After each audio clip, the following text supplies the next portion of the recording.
નમસ્કાર વિદ્યાર્થી મિત્રો, ધોરણ 12 ઇકોનોમિક્સ બરાબર પાઠ 1.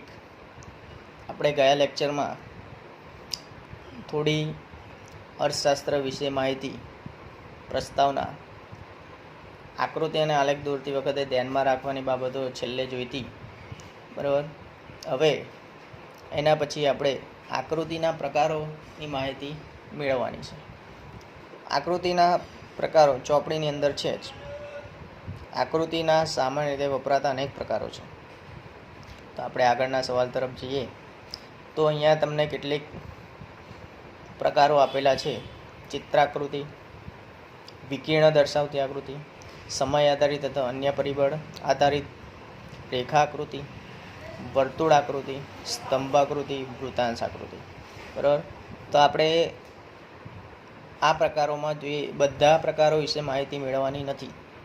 ચોપડીમાં તમને બધી માહિતી આપેલી નથી. ચોપડીમાં આપણે સમય આધારિત રેખાકૃતિ, સ્તંભાકૃતિ અને વૃત્તાંશ આકૃતિ, આ 3 આકૃતિ વિશે આપણે સમજ મેળવીએ. તો મિત્રો, પહેલું છે સમય આધારિત રેખાકૃતિ. સામાન્ય રીતે રેખાકૃતિ 2 ચલ વચ્ચેના સંબંધની રેખા અને તેનો ઢાળ દર્શાવે છે બરાબર. રેખાકૃતિમાં જોઈએ, સમય આધારિત રેખાકૃતિ પહેલો મુદ્દો છે.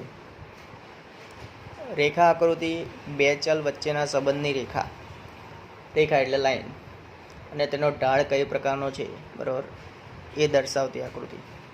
દાખલા તરીકે માંગ રેખા, જે આપણે ધોરણ 11માં જોઈ ગયા છે. પુરવઠા રેખા એ પણ ધોરણ 11માં આવી ગઈ છે બરાબર. જે આપણે લાઈન દોરતા હતા, માંગ રેખા આડી એટલે ક્રોસમાં, એ પછી પુરવઠા રેખા પણ આપણે જોઈ ગયા બરાબર. અને નીચે આકૃતિમાં આપેલી જ છે. તો આ પ્રકારની આકૃતિમાં ગયા લેક્ચરમાં કીધેલું એક્સ ધરી અને બીજું આવે છે વાય ધરી.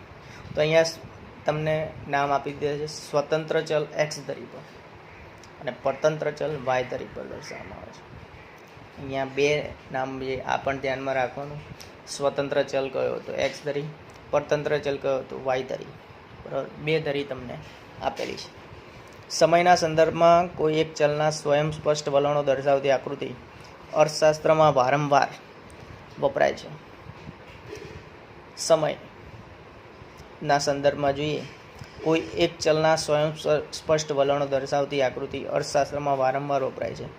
દાખલા તરીકે વિવિધ વર્ષોમાં વસ્તીની સંખ્યા બરાબર. આપણે કીધેલું કે વર્ષ આપણને નીચે એટલે એક્સ ધરી પર દર્શાવવામાં આવે છે, અને જે આંકડા છે એ આપણે વાય ધરી પર દર્શાવીએ છીએ. તો અહીંયા વિવિધ વર્ષોમાં ફુગાવાનો દર, વિવિધ વર્ષોમાં સાક્ષરતાનો દર વગેરે દર્શાવવામાં આવે છે. તો આ આકૃતિને રેખા આકૃતિ કહી શકાય છે. દાખલા તરીકે વસ્તી વૃદ્ધિની તમને ટકાવારી આપેલી છે. ભારતની વસ્તી ગણતરી, તો આપણને ખબર છે દર 10 વર્ષે વસ્તી ગણતરી થાય છે. તો અહીંયા કેટલીક માહિતી આપેલી છે, નીચે એક્ઝામ્પલ છે, પરીક્ષામાં બહુ પૂછાતું નથી બરાબર. અહીંયા 10 વર્ષની વસ્તી ગણતરી 2011 સુધીની આપેલી છે આપણને બરાબર. એટલે 2011 સુધી નહીં, એક પ્રકારનો એમણે ગ્રાફ તૈયાર કરેલો છે, સમયગાળા આધારિત છે એટલે બરાબર. અહીંયા સામે આપ્યું છે વસ્તી માટે વૃદ્ધિ દર બરાબર. જે આપણે ધ્યાનમાં લેવાનું નથી બરાબર. ખાલી આ તો સમજૂતી છે, પરીક્ષામાં પણ પૂછાય એવું નથી. હવે એના પછી જોઈએ સ્તંભ આકૃતિ અને તેના પ્રકારો. હવે સ્તંભ આકૃતિ એક ચલના મૂલ્યની વિવિધ વિભાગો વચ્ચેની વહેંચણી દર્શાવી બરાબર. સ્તંભ પણ આપણને ખબર છે, આપણે આંકડા શાસ્ત્રમાં સ્તંભ આલેખ દોરીએ છીએ એ બરાબર. તો અહીંયા કોઈ એક ચલના મૂલ્યની વિવિધ વિભાગો વચ્ચેની વહેંચણી દર્શાવે છે. દાખલા તરીકે જુદા જુદા સમયે દેશમાં સાક્ષરતાનું પ્રમાણ, દર વર્ષે સાક્ષરતાનું પ્રમાણ દેશમાં કેટલું છે બરાબર એની નોંધ કરવામાં આવે છે. અને અથવા બીજું ઉદાહરણ છે સ્ત્રીઓ અને પુરુષોમાં સાક્ષરતાનું પ્રમાણ. કાં તો 2 ભાગ 2 પાર્ટ પાડી દીધા હોય, કાં તો કુલ આપેલું હોય, કાં તો પાર્ટ પાડેલો હોય. સ્ત્રી અને પુરુષ 2 ભાગ, તો સ્ત્રીઓ કેટલી સાક્ષર છે એ તમને આંકડા આપી દીધા હોય, કે પુરુષો કેટલા સાક્ષર છે બરાબર. અથવા કુલ ટોટલ પણ આપેલું હોય. તો જો પુરુષો અને સ્ત્રીઓ હોય તો 2 સ્તંભ દર્શાવવા પડે, અને જો કુલ ટોટલ હોય તો 1 જ સ્તંભ દર્શાવવાનો બરાબર. હવે આગળ મુદ્દો આપ્યો છે આવી આકૃતિ ઊભા કે આડા સ્તંભો દોરીને દર્શાવે છે બરાબર. એ આલેખ આવશે આપણે એટલે એમાં ખબર પડશે આપણને. દરેક વિભાગ કે સમય માટે એક જુદો સ્તંભ દોરવામાં આવે છે, જે મેં તમને હમણાં આજ આગળ કીધું. બરાબર, કે પુરુષ અને સ્ત્રી હોય તો બે અલગ સ્તંભ દર્શાવવા, અને જો બંને કુલ ટોટલ આપેલું હોય તો એક જ સ્તંભ દર્શાવવા. સ્તંભની ઊંચાઈ વિભાગ સમય માટે ચલનું મૂલ્ય દર્શાવેલું હોય છે. બરાબર, વિભાગ અથવા સમય માટે ચલનું મૂલ્ય તમને આપેલું જ હોય. બરાબર, એ પ્રમાણે જ આપણે સ્તંભ દોરવાના હોય છે. બરાબર, હવે આગળ જોઈએ. સ્તંભાકૃતિ સામાન્ય રીતે 3 પ્રકારની હોય છે: સાદી સ્તંભાકૃતિ, પાસેની સ્તંભાકૃતિ અને વિભાજિત સ્તંભાકૃતિ. બરાબર, તો ત્રણેય વિશે સમજ મેળવવાની છે. આ ત્રણ એના પ્રકારો છે. તો તમને પરીક્ષામાં પૂછી શકે સ્તંભાકૃતિ એટલે શું, તેના પ્રકારો જણાવો. તો એના 3 પ્રકાર લખવાના.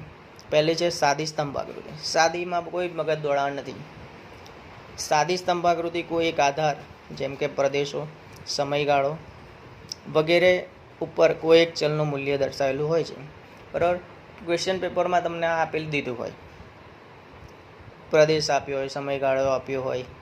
બરાબર, તો એ ચલનું મૂલ્ય સામે તમને ખબર જ હોય, એટલે તમને આપી દીધું હોય એ પ્રમાણે તમારે સ્તંભ દોરે. સાદી સ્તંભાકૃતિમાં એક જ સ્તંભ આવશે મોટે ભાગે. આ આકૃતિ વિવિધ પ્રદેશો, સમયગાળો વગેરે માટે ચલની સરખામણી આકર્ષક રીતે રજૂ કરવામાં આવે છે. બરાબર, તો સાદી સ્તંભાકૃતિમાં અહીંયા એક એક્ઝામ્પલ આપેલું છે. આપણે એક્ઝામ્પલ જોઈએ. કોઈ એક દુકાનમાં દર મે મહિનાના ચોકલેટ બોક્સનું વિતરણ. સાદી સ્તંભાકૃતિ છે. હવે તમને જો કે વેચાણ એકમમાં એક જ આપેલું છે, તો અહીંયા એક જ વેચાણ આપેલું છે એટલે આપણે કેટલા સ્તંભ દોરીશું? એક જ સ્તંભ દોરવાનો છે. બરાબર, હવે તમને મહિના આપેલા છે. મહિના ક્યાં દર્શાવે? જે આગળ મેં કીધું સમયગાળો મહિનો છે. બરાબર, ઈસવીસન સાલ છે, તો આપણે એક્સ અક્ષ ઉપર દર્શાવીશું. તો અહીંયા એક્સ અક્ષ ઉપર આપણને દર્શાવેલું છે જાન્યુઆરી, ફેબ્રુઆરી, માર્ચ, એપ્રિલ, મે, જૂન, જુલાઈ, ઓગસ્ટ, સપ્ટેમ્બર, ઓક્ટોબર, નવેમ્બર, ડિસેમ્બર. બરાબર, 12 મહિના. બરાબર, તો વેચાણ એકમમાં તમને આપેલું છે. તો પહેલો જે સ્તંભ છે જાન્યુઆરી અને ફેબ્રુઆરી. તો જાન્યુઆરી અને ફેબ્રુઆરીમાં જોઈએ તો કેટલા એકમ છે? 35. તો આપણે 30 આપણે પ્રમાણમાં કેટલું લેવાનું એ પણ પહેલાં નક્કી કરી લેવાનું. 5નું લેવું કે 10નું લેવું? બરાબર, અહીંયા 5નું લીધેલું છે એટલે અહીંયા 10નું લીધેલું છે. 10નું લીધેલું છે. બરાબર, આપણે જે અહીંયા જે પહેલો સ્તંભ છે એ આપણે 35 પર લાઈન કરવાની. બરાબર, એ પહેલો સ્તંભ જાન્યુઆરી ફેબ્રુઆરીનું વેચાણ દર્શાવે છે. બીજો સ્તંભ છે એ 60 પર છે, તો 60 ઉપર આપણે લાઈન કરવાની. પછી મે જૂનમાં છે 65, તો 65 ઉપર લાઈન કરવાની. બરાબર, અને સ્તંભ દોરતા જવાનું ધીમે ધીમે, જેમ માહિતી આપી છે એમ જ. જુલાઈ ઓગસ્ટ છે તો 40 પર છે. સ્તંભ થોડો નીચો જશે આમાં, કારણ કે આંકડાકીય માહિતી ઘટે છે. બરાબર, પાછી સપ્ટેમ્બર ઓક્ટોબરમાં 50 થાય છે, પાછો સ્તંભ ઊંચો જશે. અને નવેમ્બર ડિસેમ્બરમાં 30. બરાબર, સ્તંભ નીચે ગયો. બરાબર, એટલે માહિતી આપેલી છે અને સ્તંભ દોરતા ગયા. બરાબર, આ આપણો આલેખ પૂરો થયો. બરાબર, કંઈ જ મગજ છે દોડાણ નથી. સાદી સ્તંભાકૃતિ એટલે આ પ્રકારની જ આવશે. બરાબર, પૂછે તો આ પ્રમાણે દોરતું રહેવાનું. વેચાણ એકમ વાય અક્ષ પર લીધેલા છે આપણે, અને મહિના આપણે એક્સ અક્ષ પર લીધેલા છે. બરાબર, સમયગાળો. એના પછી છે પાસેની બીજો પ્રકાર છે પાસેની સ્તંભાકૃતિ. સાદી સ્તંભાકૃતિ કરતાં થોડી અલગ છે. બરાબર, એની માહિતી પણ આવે છે. આ પ્રકારની આકૃતિમાં કોઈ એક આધાર ઉપર કોઈ એક ચલ એક કરતાં વધુ વર્ગો માટેનું મૂલ્ય દર્શાવવામાં આવેલું હોય છે. બરાબર, આધાર એક જ હોય, એક ચલનું એક કરતાં વધુ વર્ગો અંદર આપેલા હશે. બરાબર, એનું જ કિંમત દર્શાવવામાં આવે. આધારના દરેક મૂલ્ય ઉપર ચલના વિવિધ વર્ગોના મૂલ્યો દર્શાવતા જુદા જુદા સ્તંભ દોરવામાં આવે છે. અલગ અલગ સ્તંભ દોરવાની પ્રક્રિયા. બરાબર, હવે આપણે જે સાદી સ્તંભાકૃતિમાં જોતા હતા કે એમાં એક જ સ્તંભ દોરવાનો હતો, હવે આમાં કેટલા આવશે? 2 આવશે, મોટે ભાગે 2 આવશે. બરાબર, 3 પણ આવી શકે, પણ તમારે એટલા બધા બહુ પૂછવાની શક્યતા ઓછી. પૂછી પણ કારણ કોઈક વાર ના પણ પૂછે. ધારો કે આગળ આપ્યું છે સમયગાળો આધાર હોય, સાક્ષરતા એ ચલ હોય, અને સ્ત્રીઓ અને પુરુષોના 2 વર્ગ હોય. તો વિવિધ સમયગાળા દરમિયાન સ્ત્રી અને પુરુષોમાં સાક્ષરતાનું પ્રમાણ, કેટલા સાક્ષરતાનું પ્રમાણ એટલે ભણેલા છે એ માટે આકૃતિ દોરવામાં આવે છે. બરાબર, પરીક્ષાની અંદર આ બધું જ તમને ખાલી આપી દીધું હશે. ખાલી તમારે એટલું નક્કી કરવાનું કે સાદી સ્તંભાકૃતિ છે કે 5 પાસેની સ્તંભાકૃતિ છે, બરાબર. તો સ્ત્રી અને પુરુષ વર્ગના સ્તંભ કોઈ એક વર્ષ માટે 5 પાસે દોરાય છે, બરાબર. સ્ત્રી પુરુષ આપ્યું હોય તો 5 પાસે સ્તંભાકૃતિ આવશે, બરાબર. કઈ રીતે એ આપણે આગળ જોઈએ. આકૃતિને આકર્ષક બનાવવા માટે દરેક વર્ગના સ્તંભને અલગ અલગ રંગ અથવા શેડથી દર્શાવવામાં આવે છે, બરાબર. આકર્ષક તમારે બનાવવું હોય એટલે ડિઝાઇન આપણે કહીએ, આપણે ગમે તે ડિઝાઇન કે ભાઈ સ્ત્રી અલગ અલગ અને પુરુષ અલગ, બરાબર. એટલે આ ઉપર આપણને ખબર પડે કે ભાઈ સ્ત્રીનો સ્તંભ કયો અને પુરુષનો સ્તંભ કયો, બરાબર. એટલે અલગ રંગ અથવા તમે શેડ કરી શકો છો, બરાબર. એનાથી આખું અલગ પડે. અહીંયા ઉદાહરણ આપેલું છે, એક દુકાનમાં દર 2 મહિનામાં વિવિધ માપના ચોકલેટ બોક્સનું વેચાણ, બરાબર. જાન્યુઆરીથી ડિસેમ્બર મહિના તો આપી દીધા છે, એટલે એક્સ અક્ષ એટલે આધાર. હવે વેચાણ તમને 3માં આપેલું છે. જો નાના બોક્સનું વેચાણ, મધ્યમ બોક્સનું વેચાણ અને મોટા બોક્સનું વેચાણ, બરાબર. અહીંયા 3 બોક્સનું વેચાણ આપેલું છે. તો અહીંયા મિત્રો 2 મહિનાની અંદર કેટલા બોક્સનું વેચાણ થયું છે, બરાબર. તો એ અહીંયા કેટલીક માહિતી આપણને આપેલી. તો મિત્રો આપણે જોઈએ છે કે અહીંયા 3 બોક્સનું વેચાણ છે, તો આપણે કેટલા સ્તંભ દોરવા પડશે? બોલો, કેટલા સ્તંભ આવશે? 3 સ્તંભ આવશે, બરાબર. મહિના આપણે એક્સ અક્ષ ઉપર જ લખવાના છે, ઉપર લખ્યા એમ જ. સાદી સ્તંભાકૃતિમાં મહિના લખેલા એમ જ છે, ખાલી વેચાણ એકમ બદલાય છે, બરાબર. ઉપર સાદી સ્તંભાકૃતિમાં આપણે એક જ સ્તંભ દોર્યો હતો, આમાં કેટલા દોરવા પડશે? 3 સ્તંભ દોરવા પડશે. એટલે જાન્યુઆરી ફેબ્રુઆરીમાં કેટલા સ્તંભ આવશે? 3. માર્ચ એપ્રિલમાં કેટલા આવશે? 3. પાછળ તમને આપેલી છે આ સ્તંભાકૃતિ, બરાબર. એમાં આપણને ખબર પડશે, બરાબર. તો આપણે આગળ જોઈએ એ પ્રમાણે કે વેચાણ એકમ કેટલું છે, બરાબર. 70 સુધી લીધેલું છે અને અહીંયા જાન્યુઆરીથી ડિસેમ્બર, બરાબર. હવે કુલ સ્તંભ મેં કીધા આગળ એ પ્રમાણે કુલ 3 દોરવા પડશે, કારણ કે 3 માહિતી આપી છે, નાના, મધ્યમ અને મોટા. તો ઉપર આપણે પ્રમાણમાપ નક્કી કરી લેવાનું, એના આધારે આપણે સ્તંભાકૃતિ દોરતા જવાનું. જાન્યુઆરી ફેબ્રુઆરીમાં આપેલું છે. હવે 3 સ્તંભને અલગ અલગ ડિઝાઇન આપી એટલે ખબર પડે કે ભાઈ નાનું બોક્સ કયું, મધ્યમ બોક્સ કયું ને મોટું બોક્સ કયું, બરાબર. અહીંયા જાન્યુઆરીમાં આપ્યું છે 30, પછી જાન્યુઆરી ફેબ્રુઆરીમાં આપેલું છે 30, પછી બીજું આપ્યું છે 15 અને ત્રીજું આપ્યું છે 25. પહેલાં નાનું બોક્સ આવશે, પછી મધ્યમ બોક્સ આવશે અને પછી મોટું બોક્સ આવશે, બરાબર. એની ડિઝાઇનો પણ આપણને આપેલી છે. એટલે આ રીતે 3 સ્તંભ દરેકમાં દોરવાના છે. આ જે એક્ઝામ્પલ આપણને આપેલું છે, બરાબર. એના પરથી આપણને ખબર પડશે, બરાબર. આમ સહેલું છે, આવડે એવું છે, બરાબર. બહુ વાંધો નહીં આવે, બરાબર. તો બી આપણે સ્તંભાકૃતિમાં તમારે આ રીતની પરીક્ષામાં પૂછાઈ શકે, બરાબર. અને સ્તંભની ઉપર આપણે આંકડા લખી કાઢવાના. કેમ લખવાના એનું કારણ છે કે કોઈ આપણી ભૂલ છે કે નહીં એ આપણને. અને સ્તંભ હંમેશા કેવા દોરવાના છે? મધ્યમ, બહુ નાનાય નહીં, બહુ મોટાય નહીં, બરાબર. મધ્યમ કક્ષાના સ્તંભ હોવા જોઈએ, બરાબર. આકૃતિ સ્વચ્છ અને સારી, બરાબર, સરળ ભાષામાં સમજાય તેવી હોવી જોઈએ, બરાબર. એના પછીનો પ્રકાર છે વિભાજિત સ્તંભાકૃતિ. જ્યારે સ્તંભાકૃતિના દરેક સ્તંભના મૂલ્યને 1થી વધુ પેટા વિભાગોમાં શું છે વહેંચવામાં આવે છે, ત્યારે વિભાજિત સ્તંભાકૃતિ બને છે. ત્રીજો પ્રકાર છે આનો, બરાબર. વિભાજિત એટલે ભાગ પાડવા. સ્તંભ એક જ દોરવાનો છે, પણ ભાગ કેટલા પડશે? 2. આમાં 2 ભાગમાં વહેંચવાનું, બરાબર. એ આગળ એક્ઝામ્પલ આવે છે.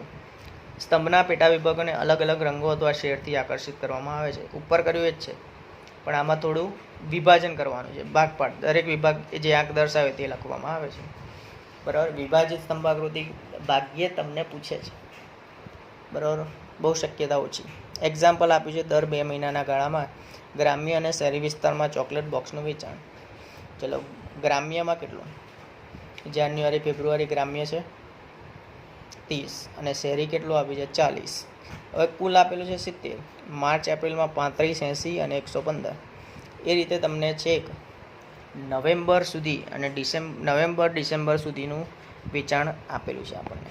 તો વિદ્યાર્થી મિત્રો, આપણે જે કીધું કે વિભાજિત સ્તંભાકૃતિ, એમાં પણ સ્તંભ એક જ છે, પણ અંદર શું કર્યું છે? એણે વિભાજન કરી દીધું છે, બરાબર. ચોપડીમાં આપણને સ્પષ્ટ જોવા મળી રહ્યું છે કે વેચાણ ગ્રામીણ, આમાં ગ્રામીણ અને શહેરી, વેચાણ શહેરી 2 ભાગ પાડી દીધા. ભાઈ જાન્યુઆરી ફેબ્રુઆરીમાં જુઓ કે વેચાણ કેટલું થયું, ગ્રામીણમાં કેટલું થયું છે 30 અને શહેરીમાં કેટલું થયું છે 40, બરાબર. તો સ્તંભ આકૃતિમાં આપણે એકમ જોવાના, વેચાણ એકમ જોવાના કે ભાઈ 30 છે તો 20ની ઉપર 10 એટલે કેટલા થાય 30, અને બીજા કેટલા થશે 40 ને 30 કેટલા થશે, તો કેટલા આવે છે 70. તો આપણે 70 પર આપણે કુલ ટોટલ એનું 70 થવું જોઈએ. તો આપણો જે સ્તંભ દોરાશે એ શેની પર દોરાશે 70 પર, બરાબર. પણ જે ગ્રામીણ છે એ 30 પર આપણે લેવાનું, બરાબર. તો એનો એ શું કર્યું, વિભાજન થયું.